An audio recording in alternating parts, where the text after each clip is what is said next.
Knowing which emotions you are feeling in the moment and why is the first step in being able to express them appropriately.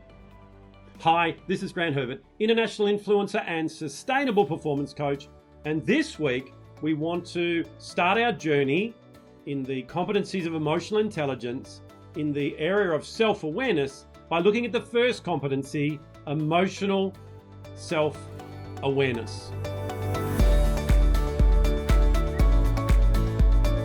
You see, many of us suffer from emotional blindness. It's like we're walking on a wet floor with one of those signs that says that it's slippery. Someone's just mopped it or whatever it is, and we didn't see the sign. And being emotionally blind can create us to slip and fall. You know, we have fluctuating feelings that, like being on a roller coaster, we're up and we're down. And inappropriate reactions to what we're feeling. And after a period of time, that's pretty draining. And we feel like we're running on empty. But it doesn't have to be that way. When we develop our emotional self-awareness, we can get clarity around which emotion we're feeling in that moment and what it's telling us. And we can go into emotional flow where we feel it, we pass it through the logical brain, and we respond in a measured way. And that gives us a position of balanced empowerment, where we're listening to our gut, we're listening to our heart, we're listening to the way that we feel, and then we're processing it in a logical way. And to do that, we have to develop emotional self-awareness. Emotional self-awareness is recognizing your emotions and the effects that they're having. The effects that they're having on your thinking, on your self-talk, on your behavior. So let's have a look at 5 key ideas that we need to understand around this before we get in, roll up our sleeves, and develop some emotional self-awareness right here, right now, whether you're listening to this on the podcast, whether you're watching it on my YouTube channel, whether it's on my website, in my blog, right here, right now, you can come with me on this quick journey and develop a skill around your emotional self-awareness. So the first thing is that we need to expand our emotional vocabulary. There are over 2,000 words in the English dictionary alone that describe an emotion or emotions that we could be going through in any moment. And we use about 6 to 10. We're either happy or we're sad. We're frustrated. We're angry. We're fearful, whatever it is for you. So the first thing we've got to do is recognize that before we can manage an emotion, we need to make sure we know which emotion we're going through. So managing anger is different to managing confusion or frustration or disappointment. So we need to expand our vocabulary around the emotions that we could be going through. The next thing is that we need to make a connection between what we are thinking, what we're feeling, and what we're doing. And when we make that connection, we are able then to go, hey, is that doing, is that behavior bringing me the results I want? And if the answer is no, then we're able to regulate that emotion in a different way. The third thing is we need to listen to our body. You know, our body will tell us in physical ways when we are experiencing certain emotions. You know, it's like when I'm getting frustrated, I tense up. If I were to be getting angry, the back of my neck feels a little bit hot. If I'm feeling fearful or scared, I've got this empty, funny feeling in my stomach. And you know that you have those physiological things happening in your body at the same time as well, depending on what the emotion is. So we've got to learn to listen to our body. So it's not just about making a guess, I'm going through this emotion. We can actually pinpoint and know which emotion we're going through. The next thing is to recognize patterns. So if regularly we experience this emotion around this type of circumstance, that creates that type of behavior, that's a pattern.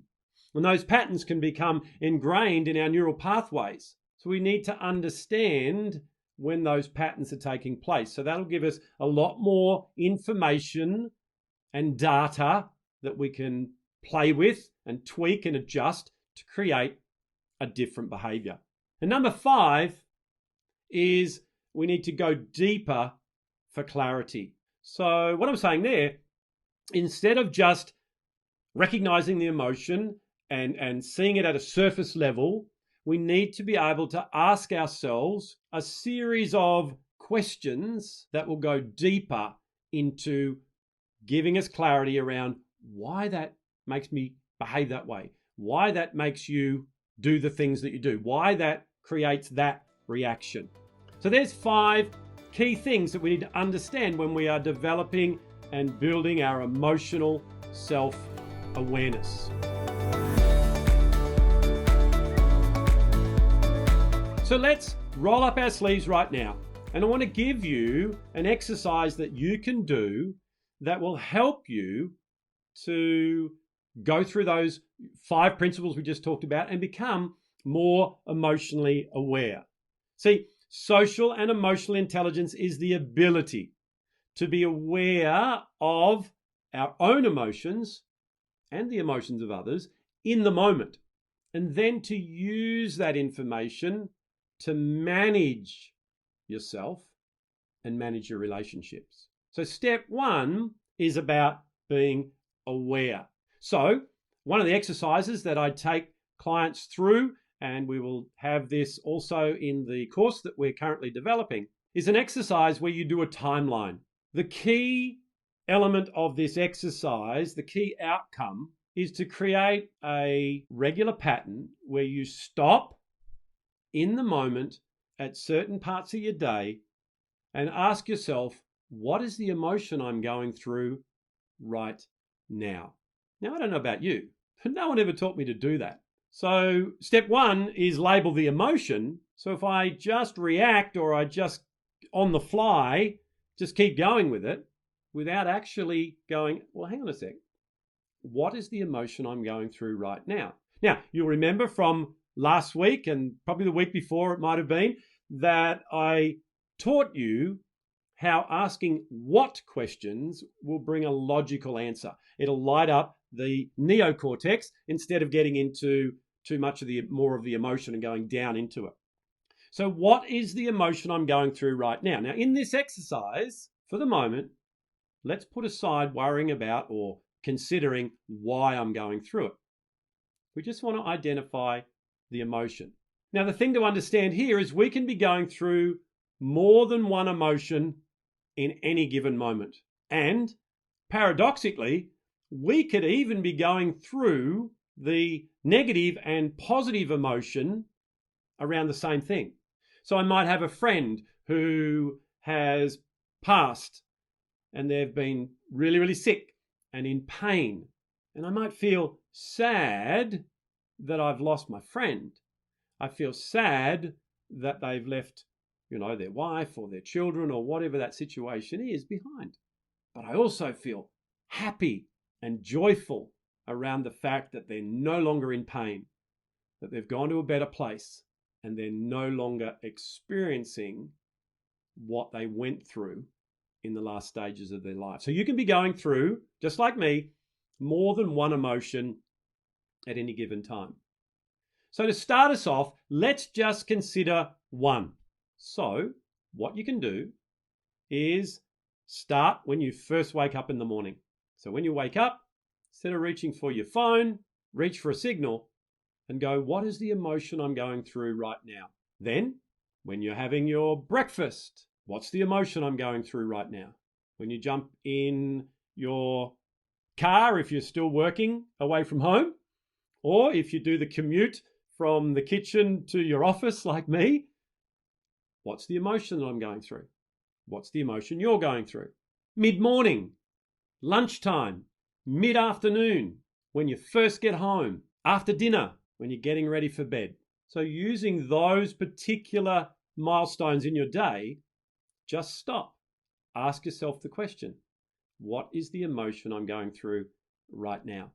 When you do that, what I want you to do, if you want to go deeper on that, is if, for example, you used an emotion or you came up with an emotion like, I feel good, or I feel okay, or I feel tired, which is more a physical state, or I feel hungry. I want to challenge you to go a little bit deeper and go, okay, yeah, I'm feeling hunger pains, but how do I really feel? How does that make me feel? So the first step is to recognize the emotion that you're going through in the moment. And that exercise will then help you to build that vocabulary and recognize in the moment the emotion you're going through so you can then regulate the correct one. The second thing we can do when we're recognizing emotion is, as I talked about before, is we can go, well, how do I know that I'm going through that emotion? How do I feel physically? What sort of self-talk is going on when I experience that emotion? And stopping and recognizing those things and reconciling that will help you when you go through those emotions. So why do we want to do all that? Well, here's the key.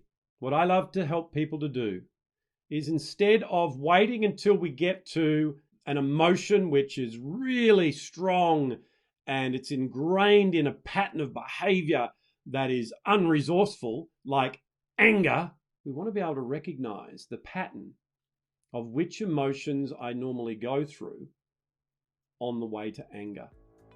So building your emotional vocabulary and your emotional self-awareness will help you to be able to regulate the emotion in the moment. Well, that's it from me for this week. Join us next week where we'll have a look at the second competency in the area of self-awareness, accurate self-assessment. I'll see you then.